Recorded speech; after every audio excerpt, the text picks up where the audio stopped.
ከርታታ ኮከቦች ደራሲ ማዕበል ፈጠነ። ክፍል 23 ደቀኛው። ገሞራውና ታሪኩ ወደ ህብስቱ መና መጋገሪያ እንደደረሱ ደቀኛው በስርቅታ ተመለከታቸው። እድሜያቸውና ብስለታቸው እየቅል ሆኖባቸው ከእሳቸው እድሜ ጋር ሊነጻጸሩ የ5 ዓመት ሆታራ መሰሏቸው። በተለይ የገሞራው ፊት የሐምሌ ሰማይ ፊት ቢጤ ነው።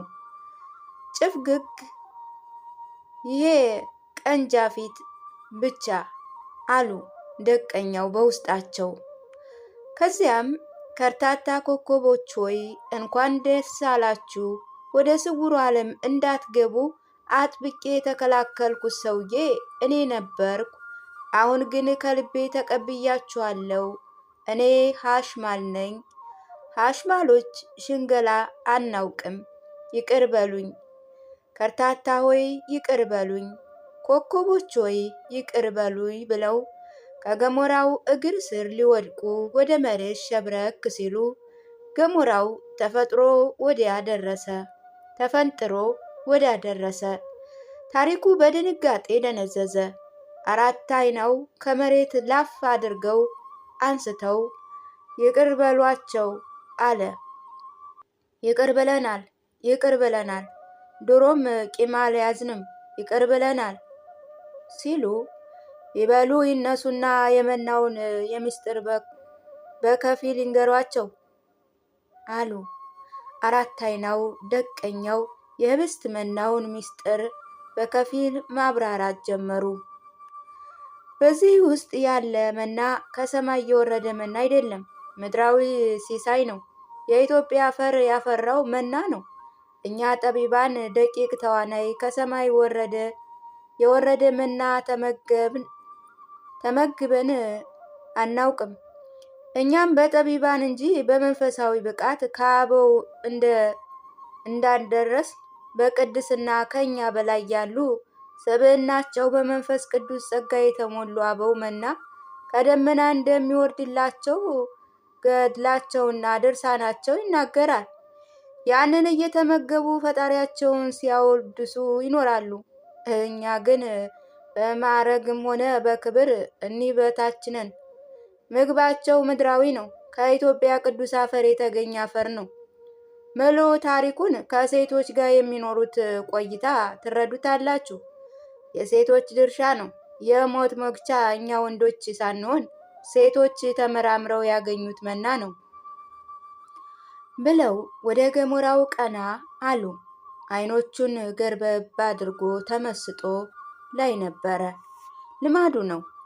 ይህንን ያህል ምስጢር ሰምቶ ይቅርና ተራ ነገሮችን ጭምር ወደ ውስጥ ሲመዘግብ አይኖቹ ገርበብ አድርጎ ይቀናዋል። በዚህም ከአቡነ ጳውሎስ ጋር ተመሳሳይ ነው። አቡኑም ከልባቸው ሲያዳምጡ አይኖቻቸውን ገርበብ አድርገው ነበረ። ታሪኩ ግን መስተፋቅር የተኋነው የሚመስሉ አይኖቹ ይበልጥ አፍጥጦ ይመለከታቸው ነበር። የጎንደር አብያተ መንግስት ሲጎበኝ በመጡ ጊዜ ይኸው ነበሩ። ለውጥ የለም። ደቀኛው ቀጠሉ።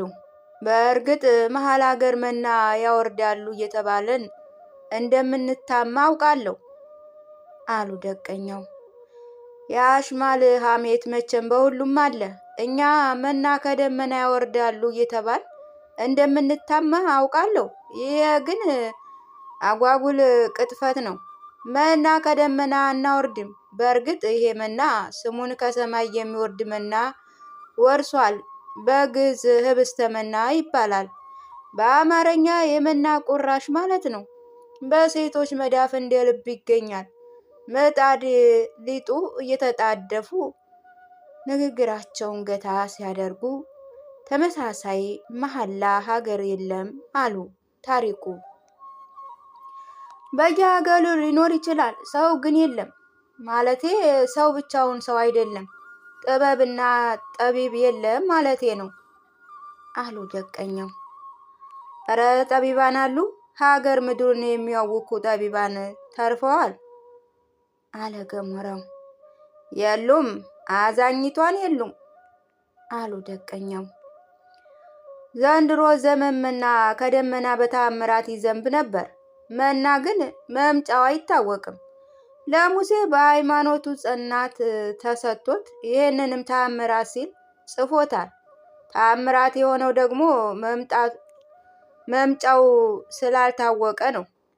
በአምላካዊ ትእዛዝ የመጣ በመሆኑ የአይሁድ ሊቆች ተአምራት ሲሉ ጠርተውታል።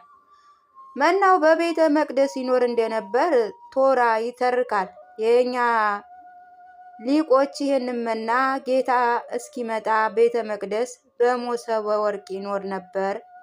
አማናዊ መና ክርስቶስ በአምሳለ ህብስት ሲሰጥ ግን መናው የደረሰበት አልታወቀም ሲሉ ተርከዋል። ያ መና ይሆን የዚህ ስውር ዓለም ህብስት መና? አለ ገሞራው። የለም የለም፣ እኔ በቀለሙ ትምህርት በኩል ውሽልክ ብጤ ነኝ። እንደ ቀለሙ ጠልቄ አልተማርኩም። ይህንን ጥያቄ ከአራት አይናው ጠይቁ ብለው ምጣድ ለመጣድ ይጣደፉ ጀመር። ከመናው መጋገሪያ ምጣድ የድሃ አውድማ ያክል ስፋቱ እሳቱ ሲንቀለቀል ጢሉ ከደቅ ጉም ጋር ጣራ ምጣዱን አስተካክሎ ጉልቻውን እንደጎለቱ። እንግዲህ ይህ ከላይ ያነሳው ምስጢር ሃይማኖታዊ ምስጢር ነው። ወደኛ ወደ ጠቢባኑ ስንመጣ ግን የደቅ ምስጢር ብቻ እናነሳለን። የመናው ቁራሽ እናምጣው ብለው ምጣዱ ፍም እስኪመስል ያሞቁ ጀመር። ፍም ሲመስል ድቡልቡል ድንጋይ የመሰለ ነገር ከአንድ ድንጋይ ስር አነሱ። በመሃል አራት አይናው ጣልቃ ገብቶ ይህች ድንጋይ ተመልከቱ፣ ደንሳ ተረጅልኝ እመኒ ይልማና ድቡልቡል ድንጋይ መና ይሏታል የሚለውን ምስጢር ታስረዳቸዋለች አሉ። ገሞራውና ታሪኩ ምን እንዳሉ አልሰሟቸውም። እረ የኔታ፣ እኔ የምፈልገው እኮ ድንጋይ አይደለም። ድንጋይ ምን ይሰራልኛል? እኔ የምፈልገው ድንጋዩን መና አድርጎ ሲጋግሩ መመልከት ብቻ ነው። መሀል ሀገር ሳለው ድንጋይ መና ይሆናል እያሉ ሲያጓጉኝ ኑረዋል። ጠቢባን ንገሩኝ ስላቸው ከእርታታ ኮከቦች ካልሆነ አይቻልም እያሉ ለዓመታት አድክመውኛል። በዚህ የመጣሁት ያንኑ ለመፍታት ብቻ ነው። ድንጋይን መና አድርገው የሚመግቡኝ ከሆነ በጠቢብ አምናለሁ። በቀር ተዋናያችን ይዛችሁ ኑሩ፣ እኔም አለማወቄን ይዤ እኖራለሁ አለ ገሞራው ከልቡ እንዲነግሩት ፈልጎ። አራት አይናው ዝም ሲሉ ደቀኛው ፈገግ ብለው ቀጠሉ። አለማወቅን የሚነካካብህ የለም፣ ለዘላለም ተሸክመው ትኖራለህ። ብዙሃን ያለማወቃቸው እንዳይገለጥባቸው ሊቅ መስለው በሚኖሩበት ሀገር ልሙጥ ሊቅ መምሰል ጌጥ ሆኖ ቀጥሏል። መምሰል እንጂ ሊቅ መሆን ግን ውሃ በልቶታል። እኔም ኢማ አከብራለሁ፣ አልነካካም ካሉ በኋላ ፈገግ እያሉ ለማንኛውም ይሄ ድንጋይ መሰል ነገር በሀገር ያለው ልሙጥ ድንጋይ አይደለም። የማር ሰፈፍ የሚመስለው ከማር ስለተሰራ አይደለም፣ የመናው ቁራሽ ነው። በመሀል ሀገር ድንጋይ በጠቢብ ዳቦ ይሆናል የሚለው ነገር ሊያስታችሁ አይገባም። የሀገራችን ድንጋይ ድንጋይ እንጂ ዳቦ ቆሎ አይሆንም። ደረቅ ድንጋይ ነው። ይህ ግን ድንጋይ አይደለም፣ መና ነው። የመና ቁራሽ ማለት ይኸው ነው። ምጣዱ በደንብ እስኪገም ጠበቀ።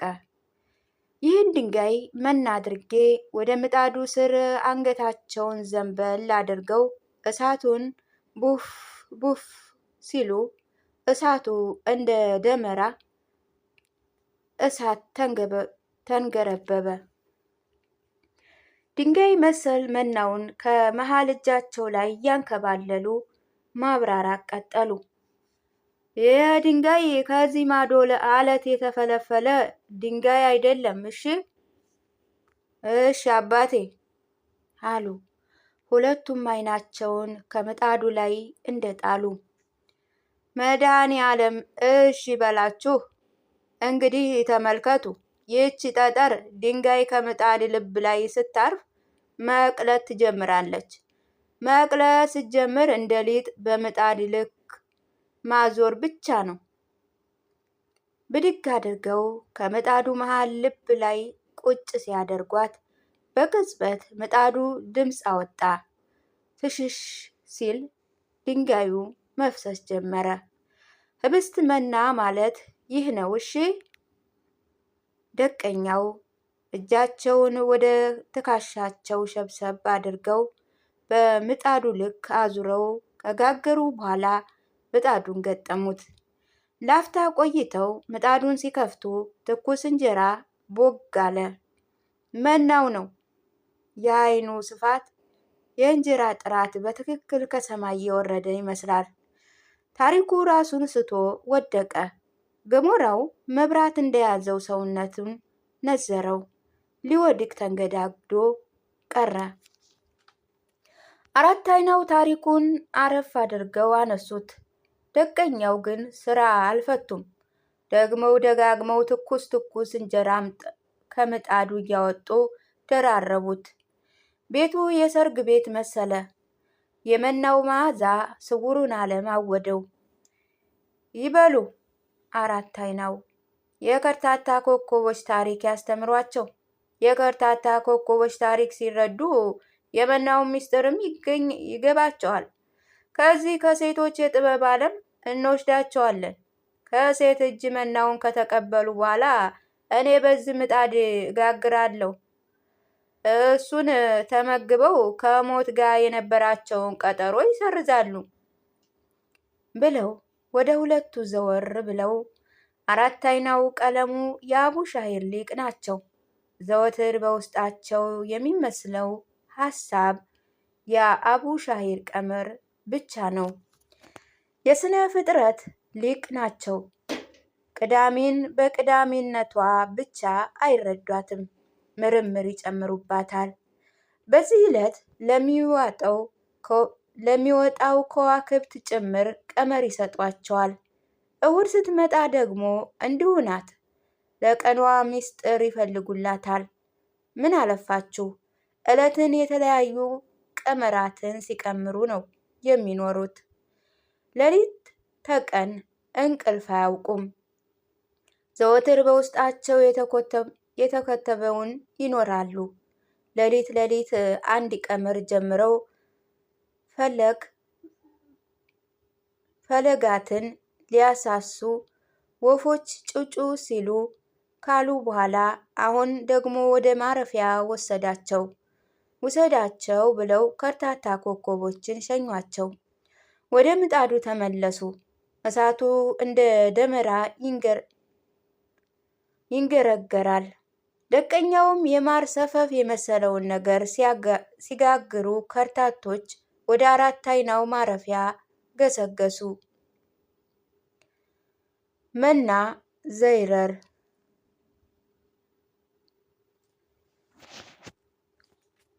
ወደ አራት አይናው ማረፊያ ሲያመሩ ከርታታ ታሪኩና ኮከብ ገሞራው በመደመም ላይ ነበሩ። በዚያ ላይ ከሴቶች መዳፍ መናውን ተቀብለው እስኪቀምሱ ጓጉተዋል። ከደቀኛው እስከ አራት አይናው ያለው ርቀት ግማሽ ሰዓት ይጨምር ነበር። ውስጥ ለውስጥ ያለው ስርጥ መንገድ ረጅም ነው።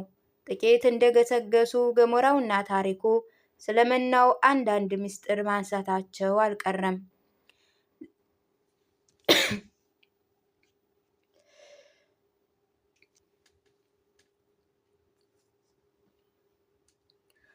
ለመሆኑ ይሄ መና ቁራሽ መሀል ሀገር ድረስ አብሮ ይሄዳል ወይስ ምግብነቱ በስውሩ ዓለም ላሉ ጠቢባን ብቻ ነው? አለ ገሞራው። የትም ቦታ ቢሄድ መናው መና ነው። የተፈጥሮ መና ስለሆነ የትም ተጋግሮ ይበላል አሉ አራት አይናው ፊት ለፊት እየቀደሙ ሁለቱን እየመሩ ሳለ መሀል አገር ወስዶ አረጋግጠውታል የኔታ? ታሪኩ በትህትና ጠየቃቸው። በደንብ እንጂ አሉ አራት አይናው። ከዚህ በፊት ወደ የት ሀገር ወስደውት ተመግበውታል? አለ ታሪኩ። ቋራ ሰባኪ ወንጌል መስዬ ከዛፍ ስር ስውል ሳድር ምግቤ መና ነበር። የረር ተራራም ከዋሻው ውስጥም እንዲሁ ለአንድ ዓመት ያህል ቁጭ ብዬ ያለምንም ስጋት ተመግቤዋለሁ። የክፉ ቀን ማለፊያዬ መሆኑን የተረዳሁት የረረ ዋሻ ውስጥ ነው። ከመናው ጎን በጎን መሃል ሀገር ስዋሬንም ከብዙ ቀናት የተጠቀምኩበት በዚሁ ዋሻ ውስጥ ነው። የረር ተራራ አሉ አራት አይናው። የረር ደግሞ ምን ሊሰሩ ሄዱ? አለ ገሞራው። እረ ጉድ ነው!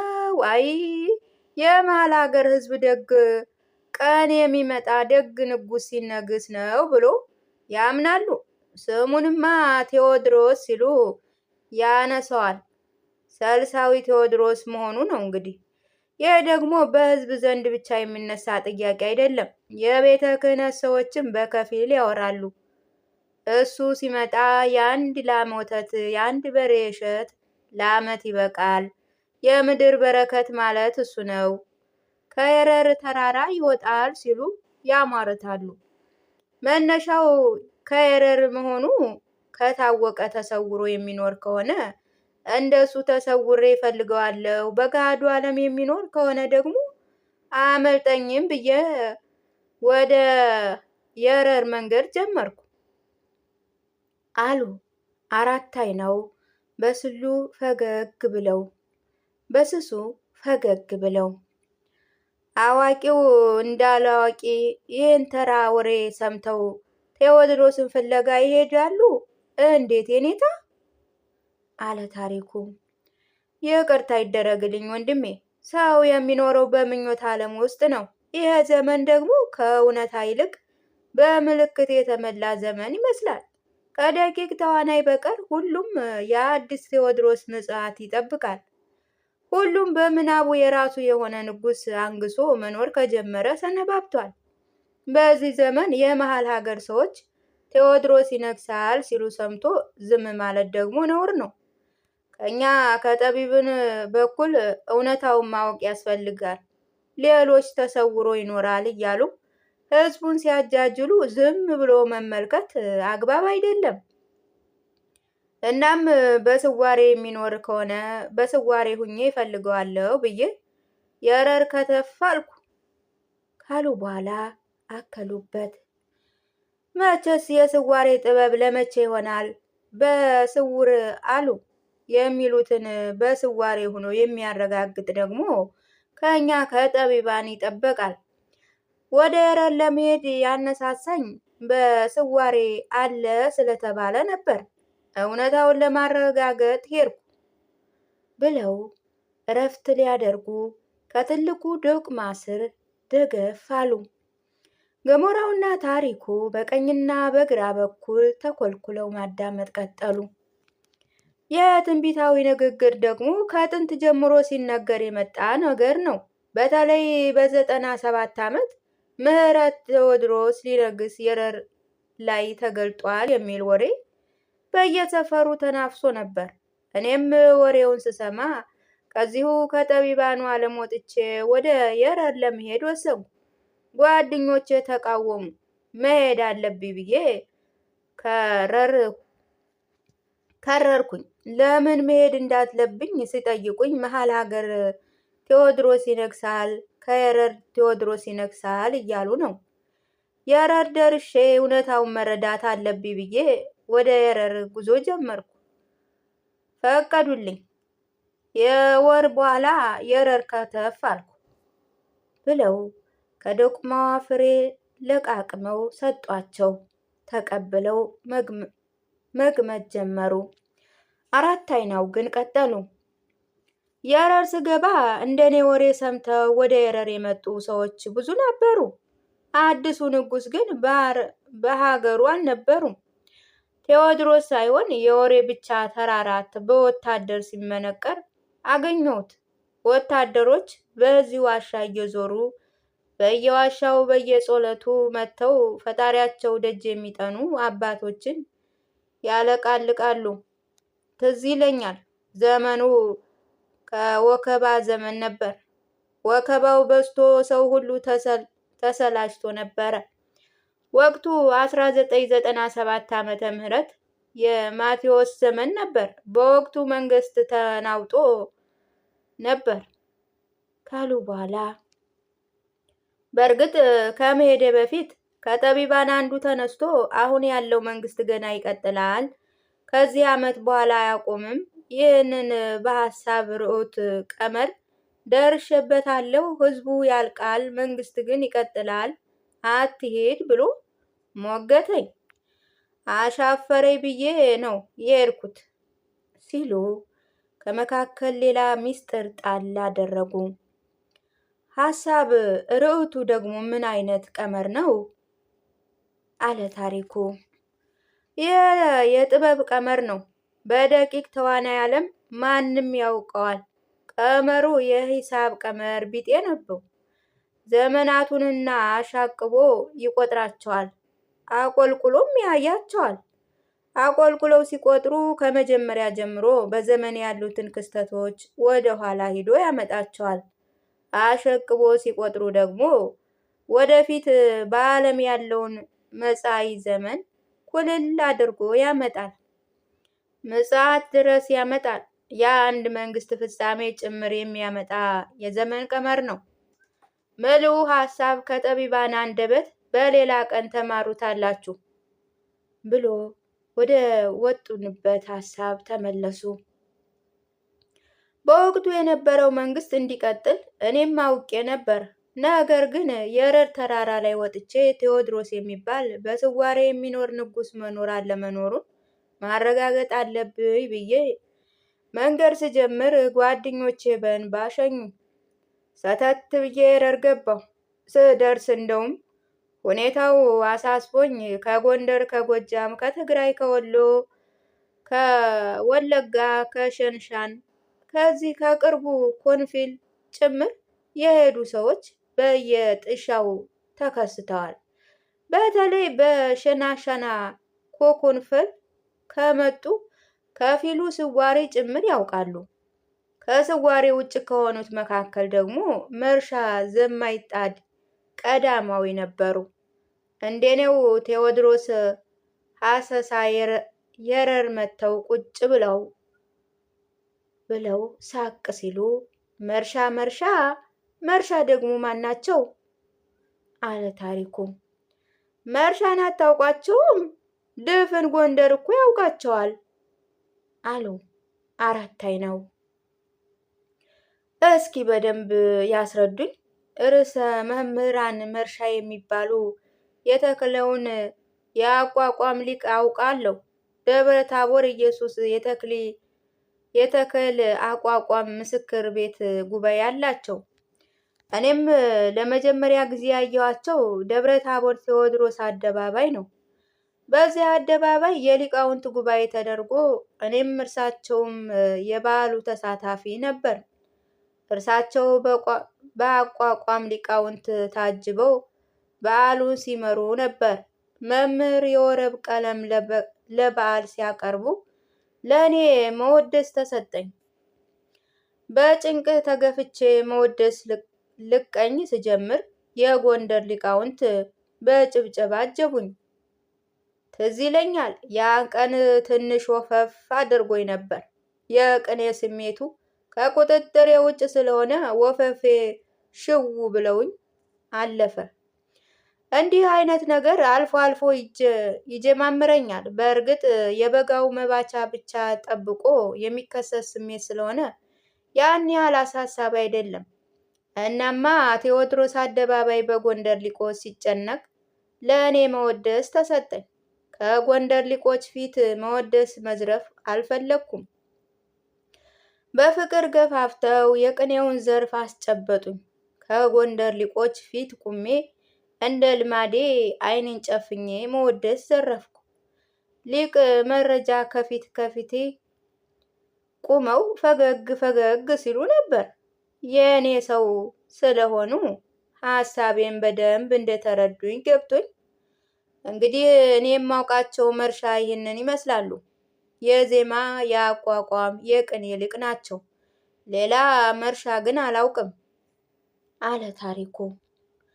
እኒህ ሌላ መርሻ ናቸው። እንግዲህ በሀገራችን በእርኩስ መንፈስ ይሁን በቅዱስ መንፈስ እየተመሩ አንዳንድ ትንቢታዊ ነገር የሚናገሩ ሰዎች እንደነበሩ መኑ። እኒህም መሰል ሰዎች አንዱ ደግሞ የማይጣዱ መርሻ ነበሩ። መርሻ እስከ 1997 ዓመተ ምህረት ድረስ በሕይወት እንደነበሩ አውቃለሁ ካሉ በኋላ አንተ አታውቃቸውም ማለት ነው አሉ። አሁንም ወደ ታሪኩ ዘወር ብለው በርኩስ መንፈስ የሚመራ ከሆነ አላውቃቸውም። በተለይ እኔ እኒህን መሰል ሰዎች አጥብቄ እፈራለሁ፣ መቅረብም አልወድም አለ ታሪኩ። በእርግጥ እኔም መልክ ያየኋቸው በ1997 ዓመተ ምህረት የረር ዋሻ ውስጥ ነበር። በዚያ ላይ በአካል ማግኘቴ በፊት ወደ አወራኋችሁ እሰማ ነበር። ስለ እርሳቸው አንዳንድ ወጣ ያሉ ሚስጥራት እሰማ ነበረ። ያ ነው እንግዲህ ከመርሻ ጋር ሲያግባባን የቻለው ሲሉ ወገኑን ከሩቅ ጎተቱት። እንዴት? አለ ታሪኩ። በአንድ ወቅት ደቂቅ ተዋናይ በኢትዮጵያ ካሉ ገዳማት ወደ አንዱ ልከው ነበር። መልእክቱ በዚህ ገዳም ውስጥ አንድ ብርቅዬ መጽሐፍ እንዳለ ተሰምቶ ያንን ጽፌ ቅጂውን ወደዛ ዓለም ለማምጣት ነበር።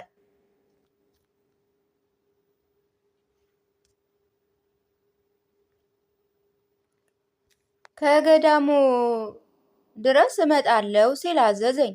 መጣሁ።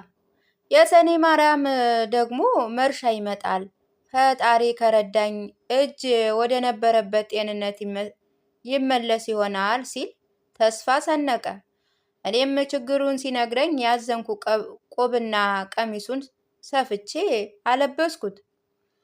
ምናኔው ከወዲያ ሰመረለት።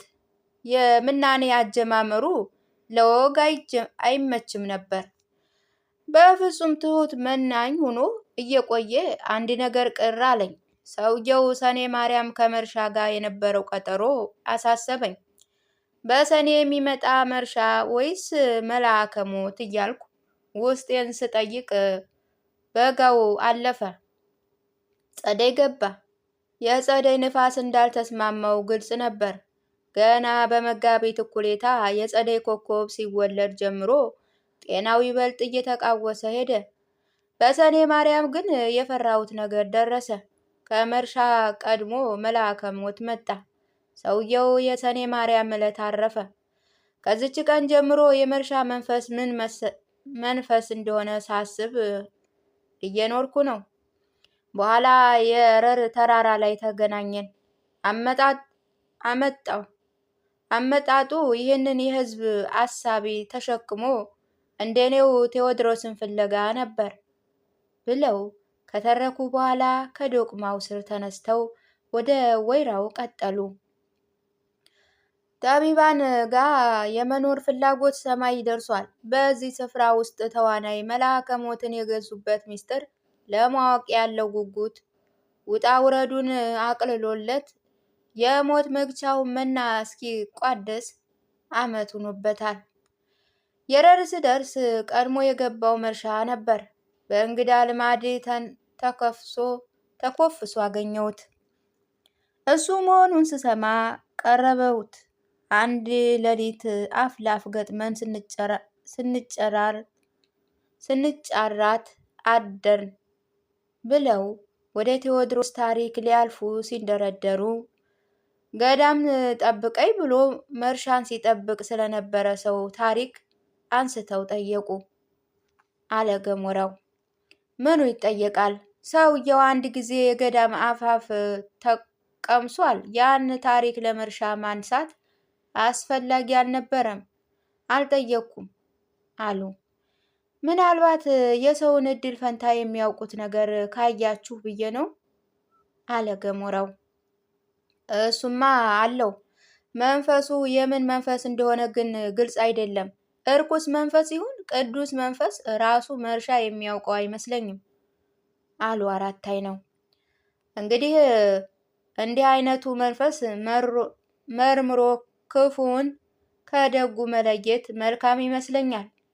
ጠይቋቸው ቢሆን አሁን ተረጋግተው ይመራመሩ ነበር ሲል ታሪኩ ጥያቄውን ደግሞ ወደ ወቅቱ ይህንን ለመጠየቅ አመች ወቅት አልነበረም። በኤረር እልፍ ጆሮ ጠቢዎች ነበሩ። እኔ የተሰወረውት ዘወር ዘወር ስል መርሻ እንደኔው ባይሰወርም ከአጠገቡ ያሉ ጆሮ ጠቢዎች የሚለዩበት ነገር ግን ነበረው አሉ አራታይነው።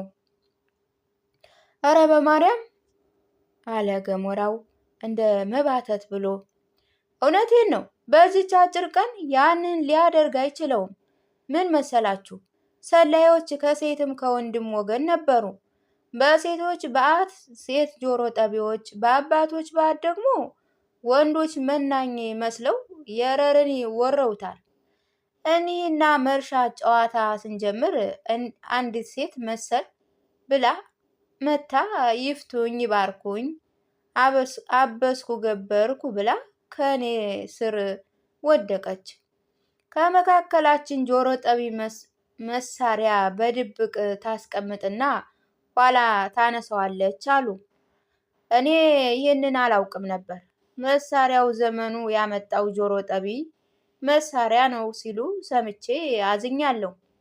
ሴቷ አበስኩ ገበርኩ ይፍቱኝ ስትልማ መርሻ ሆይ በስመ አብ ወወልድ ወመንፈስ ቅዱስ ወዲያ ሂጂ ይቺ ሰላቢ ጆሮ ጠቢ፣ አንቺ ሰላቢ ሂደሽ ከከተማ ስለቢ፣ ይቺ ሰላቢ ጆሮ ጠቢ ሲሏት ከዚያው የተሰበሰቡ ሕዝብ መርሻን ተከትሎ ሰላቢ ጆሮ ጠቢ ጨፈጨፏት። ይቺ ሴት ከገዳም ለገዳም እየዞረች አበው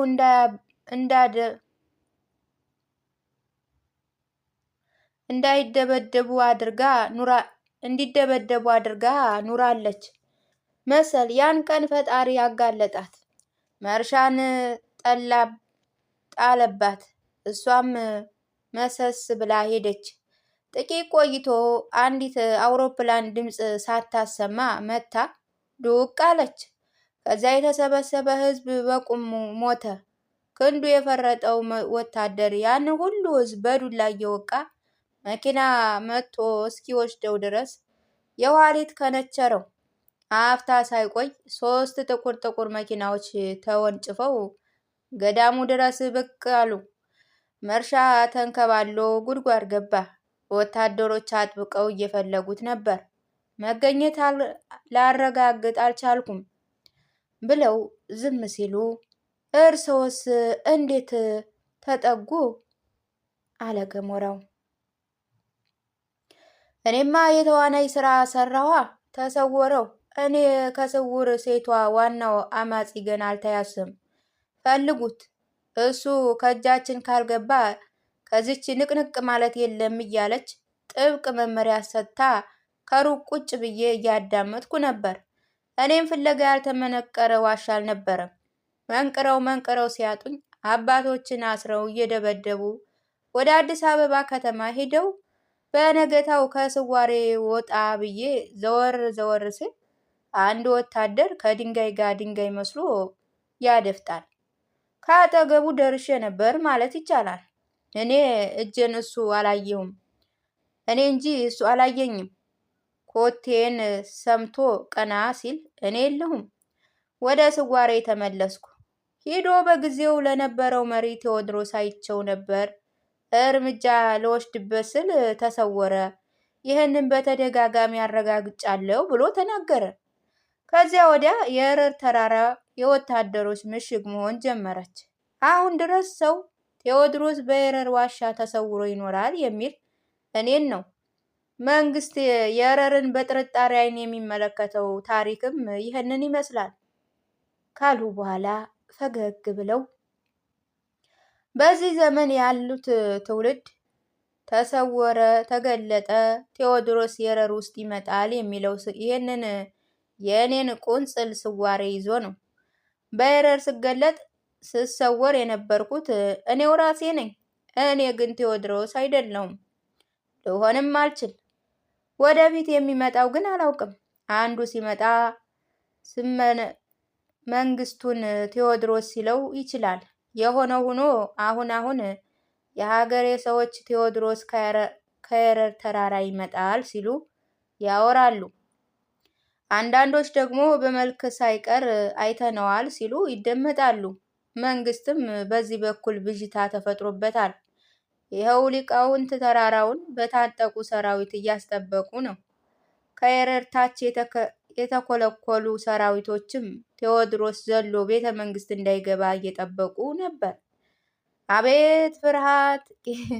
በዚች ምድር ስልጣን እንደያዘ ሰው ፈሪ የለም ብለው እኔ ግን በወቅቱ ቴዎድሮስ ከኤረር እንደሌለ አረጋግጬ ተመለስኩኝ ብለው ሲስቁ ከቆዩ በኋላ መቼስ ምኑን ተናግሬ ምኑን እደብቃችኋለሁ? የኤረር ውስጥ በስዋሬ ሳለው መናው አብሮኝ ነበር። ለጊዜው ዋሻ ውስጥ ሁኜ ሰዎች ከአዲስ እያመጡ በዋሻው በር ሲያስቀምጡ ጥርጣሬ ነገር አለው። እሱን እየቆላው ተመገብኩ። እየቆየ ግን ወታደር እየበዛ ጥበቃውም እየተጠናከረ መጣ። እኔ ምን አልባት ቴዎድሮስ በስዋሬ ካለ ብዬ ሳምንት መቆየት ያህል አልቀረም። በዚያ ስቆይ የመናውን ቁራሽ መመገብ ጀምሬ ነበር። መናው መሀል ሀገርም ይበላል፣ እኔ በራሴ ተመግቤዋለሁ ብለው ከወይራው ቤት ሊደርሱ ጥቂት ሲቀራቸው ታዲያ ቴዎድሮስ ከዚህ ደቅ እስጢፋኖስ ይወጣ ይሆን? አለ ገሞራው። እንዴት ልገምት እችላለሁ? አሉ አራት አይነው። አሁን ከኢትዮጵያ ፍጆታ ላይ ናት። እኛም ጓደኞቻችን ገብረን ዶክተር ነበረ ዳንጉራ ተራራ ላይ በቀስት ወግተው፣ ቀስተኞች ደግሞ ጥቁሮች አይመስሉም፣ ጭምብል አጥልቀው ከወዴት እንደመጡ አላውቅም። ምናልባት በዚህ አካባቢ ያለው ጦርነትም በቴዎድሮስ ጋር የተያዘ ጦርነት እንዲሆን ቴዎድሮስ በስዋሬ ይኖራል የሚል ወሬ አሁንም በመሀል ሀገር እንደ ጉድ እየተወራ ነው። በስዋሬ ያለው አዲሱን ንጉስ ፍለጋ የሚመስሉ የዋሃንም ቀላል አይደሉም። ተረት ተረቱ ሀገር እየመራ ነው። ትንግርት በትክክል የሚደርስ ከሆነ ቴዎድሮስ መወለድ ያለበት ከጠቢባን አብራክ ከሆነ ብዬ ነው አለ።